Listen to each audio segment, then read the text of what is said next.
Oh, right. Our next guest is going to be speaking at Consensus Toronto, CoinDesk's flagship event happening from May 14th to 16 in Toronto, Canada. Lisa Loud is an executive director at the Secret Network Foundation and has dedicated her career to AI ethics and harnessing the technology for real-world applications. Lisa, welcome to the show. Thanks, Jen. Great to be here. It's great to have you here. Now, I think people who are watching might be wondering what the Secret Network is. So let's just start there. Sure. Yeah, Secret Network has been on mainnet since 2020, and the name gives you a bit of a clue. We are doing on-chain encryption, and we've been doing that for a long time because blockchains are transparent and real-world applications are not transparent. We don't want our data being broadcast to the public, to everyone. So what we've been building is encryption on-chain for quite some time, smart contracts and data protection. Talk to me about some of the concerns that you have when it comes to privacy first AI on the blockchain. What are you really looking to address through your position at the Secret Network? Yeah, great question. So I like to say that AI is one of the most powerful technologies that we've seen in the world. And as a powerful technology, it really has the power to change our lives in a huge way. If you think about it, there are maybe 30 diseases that most of us die from, right?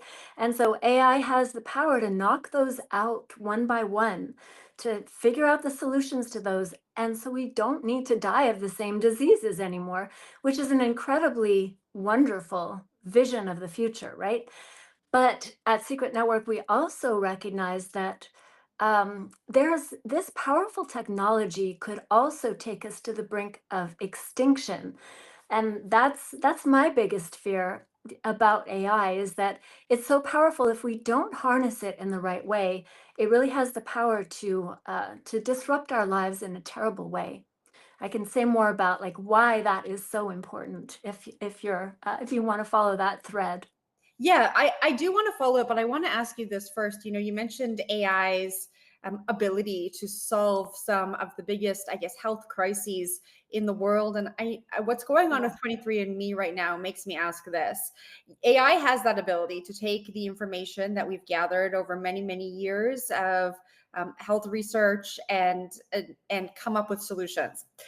How do you think about protecting the data that it would need to come to these solutions and solve these crises?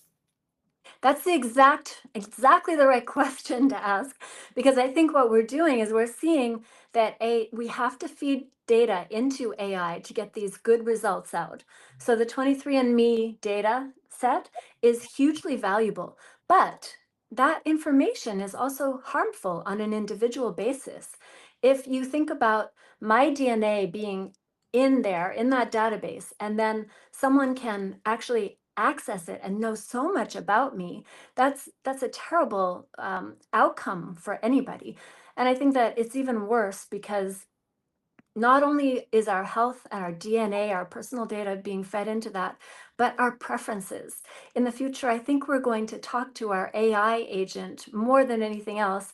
And that agent is going to learn about us, not just our medical history, but our preferences, our behaviors, our patterns, our theology, our political views, like everything will be known by that agent in order, same thing as you mentioned with DNA, the more information you feed into it, the more effective an AI agent can be or AI can be.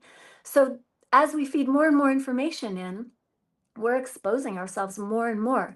And the solution is that actually what we're building at Secret now, which is confidential AI infrastructure, meaning that I can feed all my information into the AI, but I have a viewing key that allows me to view that information, that allows anyone else that I give the viewing key to access that information, but it's not generally available to the public.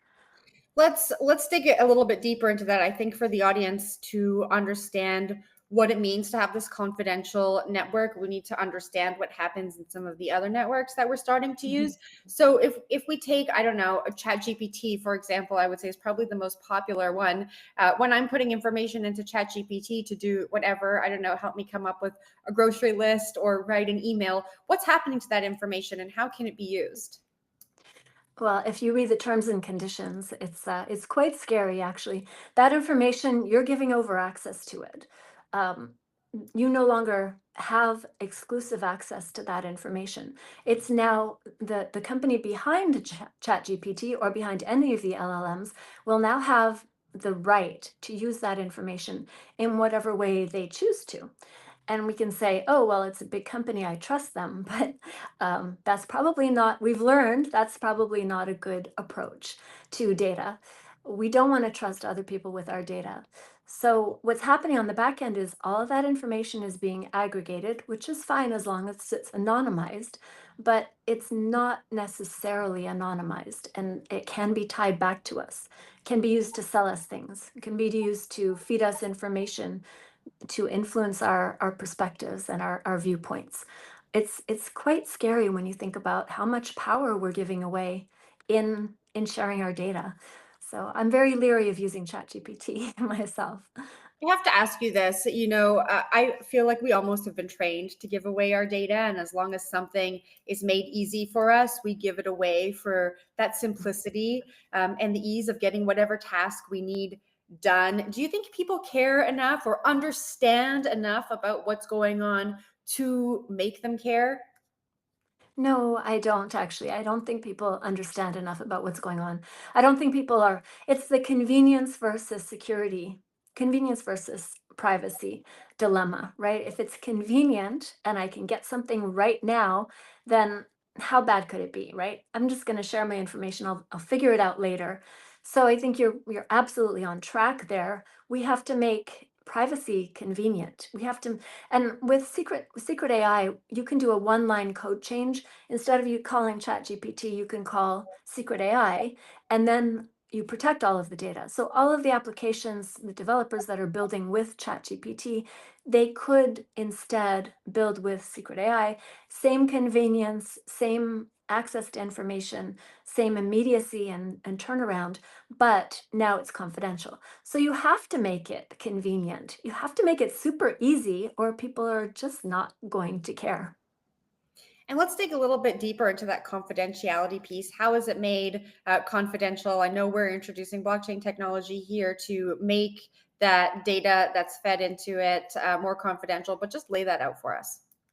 Yeah, sure. So, not to get too technical, but Secret Network uses TEEs, Trusted Execution Environments, and we use that in conjunction with the NVIDIA H100 GPUs or H200s, but essentially a graphics card along with a trusted execution environment. They lock together, they can talk to other nodes on the network, but the information inside that trusted execution environment is not encrypted. As soon as it goes out of that environment, it is encrypted. So if you have a viewing key, you can get it out unencrypted. But if you don't have a viewing key, then it's not accessible to you.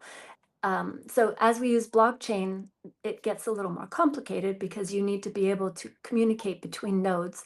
And that's why we use the trusted execution environment, because it allows the nodes to create a shared secure enclave where they can pass information back and forth unencrypted, but it never goes outside of that walled garden unless there's a viewing key present. All right, Lisa, and just before we wrap up here, I have to ask you if you were advising a founder who's building an AI crypto startup today, what elements of privacy infrastructure would you insist that they have to bake in from day one? I would say if you have an agent, you need it to be a confidentially backed agent because that agent will have its own identity. It will be almost like your twin in the world. And if you don't build it with back-end confidentiality, once you open that barn door and your data's gone, you can't get it back in. So I'd say anyone who's building an agent today or anything in AI needs to consider confidentiality and confidential infrastructure as the very first element, as a foundational element of what they're building. Otherwise, we're not looking at a good future here. Well, on that note, Lisa, I'm gonna let you go, and we'll see you in Toronto. You're gonna be at Consensus Toronto, one of our Yes. speakers. I hope to continue the conversation there. Hopefully, we can build towards a better future. Thank you so much. That was Secret Network Foundation Executive Director Lisa Loud. As I just mentioned, you can hear more from her at Consensus Toronto. You can get your tickets today to join us. We will be there from May 14th to 16th. Tickets are available at consensus2025.coindesk.com.